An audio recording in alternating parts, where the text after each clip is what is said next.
Hello and welcome to part 2 of the volunteer training for the Amphibian Migrations and Road Crossings Project.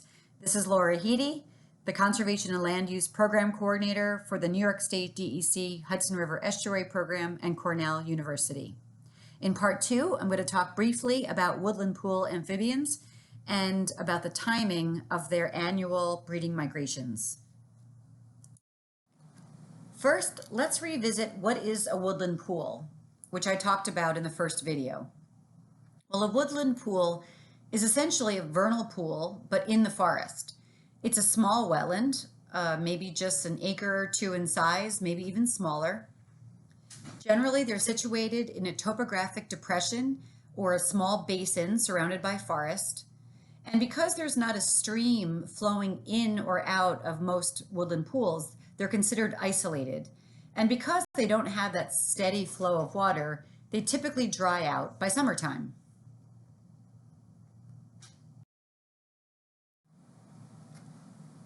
There are 4 woodland pool breeding species that live in the Hudson Valley in forests, and those include spotted salamander, Jefferson and blue spotted salamanders, which are considered a complex because they hybridize so much that it's really difficult to distinguish one species from the other.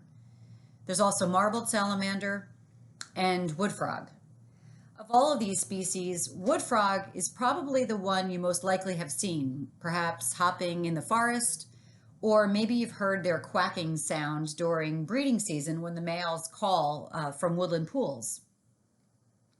Spotted salamander, Jefferson, blue spotted, and marbled salamanders, they're all harder to observe, and they are collectively referred to as the mole salamanders due to the fact they spend so much of their lives underground, like moles. They'll use tree root channels, small mantle burrows, crevices under logs and rocks as shelter. And this underground lifestyle is why most people never really get to see them. And that's why migration nights are an exciting opportunity to see many amphibians that are usually rather elusive. I did want to point out that marbled salamander breeds in the fall. So we don't expect volunteers to see this species on migration nights in the late winter and early spring, which is unfortunate as it really is a beautiful salamander. During migration nights, volunteers also see species that aren't necessarily woodland pool breeders. For example, four-toed salamander females migrate to nesting sites starting in late March and early April, the same time as our woodland pool breeders, and they have been observed by project volunteers. They're very small and slight salamanders, so they're easily missed, but I am encouraging volunteers to pay close attention, learn how to recognize them, and even take photos if they see them, because they're considered a high priority species of conservation concern in New York.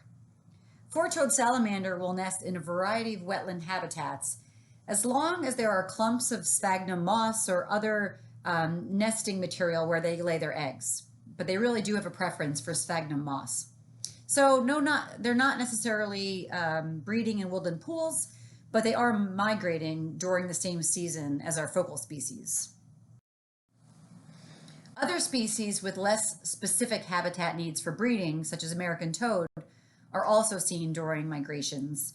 They're taking advantage of the warmer, rainy conditions to travel across land, perhaps for finding a mate, or to get to shallow water where they'll breed. Spring peeper is another example. Like toads, spring peepers will breed in a variety of wetland types, not just woodland pools, and it's very common to see them during migration nights. So when do woodland pool breeding amphibians migrate? Well, during the winter, they're sheltered underground where they remain mostly inactive during the winter weather. But then in late winter and early spring, after the ground has thawed, these adult amphibians are essentially poised to move as soon as conditions are right, which I'll talk about in the next slide. But once conditions are right and suitable for them to move, they will need to leave their forest shelters, travel across land, get to the woodland pools where they'll go through courtship, the females will lay eggs, and then eventually they all head back to the forest. Meanwhile, the eggs they've left behind in the pools need to hatch. The frog eggs need to develop into tadpoles. The salamander eggs need to develop into larvae.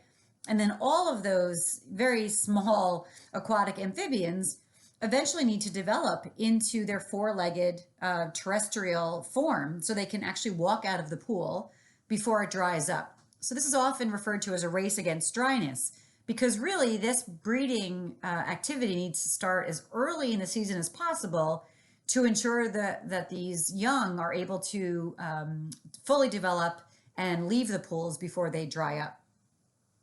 And so it's not unusual, as long as the ground is thawed, to see salamanders out walking on the snow, like the spotted salamander, and even to see wood frogs and salamanders entering woodland pools, even when there's ice on the surface, as long as there's an opening along the edge. Because again, they're really trying to get this process started as early as is possible.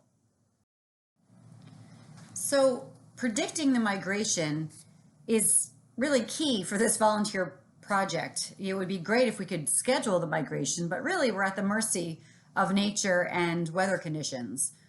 And so there's variability from year to year, but in general throughout the Hudson Valley, the migration's been happening in mid-March and early April.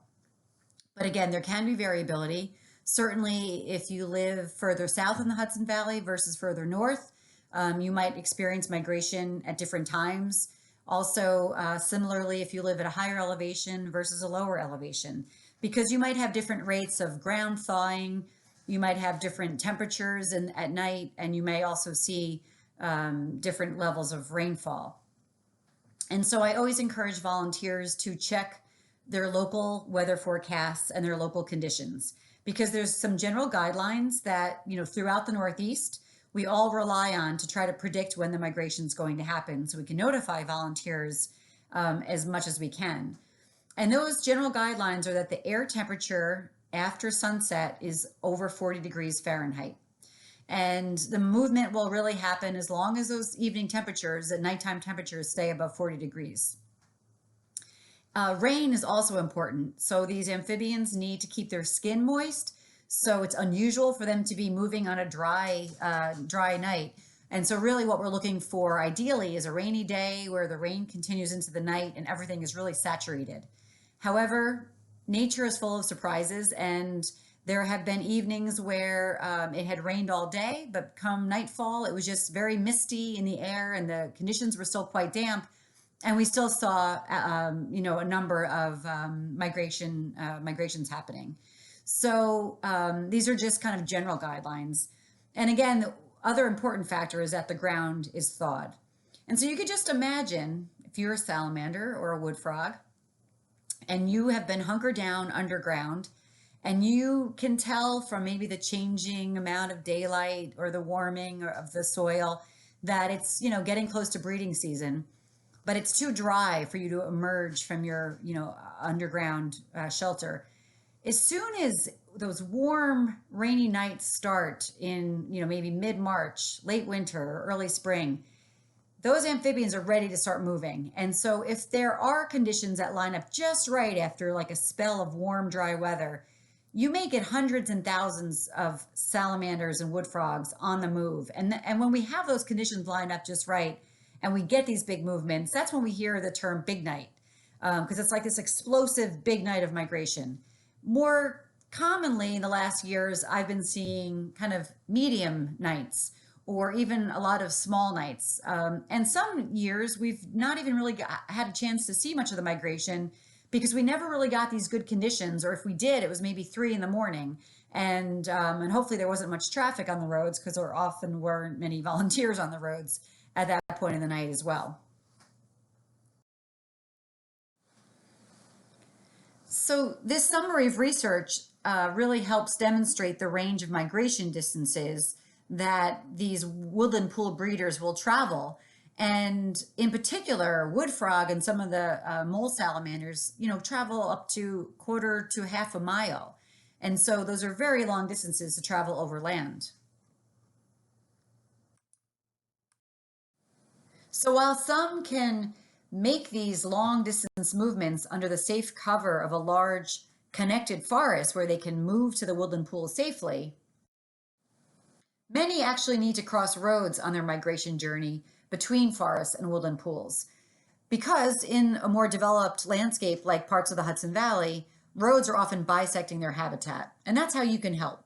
So volunteers of the Amphibian Migrations and Road Crossings Project are helping find where these migrations are crossing roads. They're documenting what they observe, and they're helping move amphibians safely across. The next video in the series will provide lots of details on how to actually participate in the Amphibian Migrations and Road Crossings Project. So thanks again for listening to part 2, and I look forward to joining you for part 3.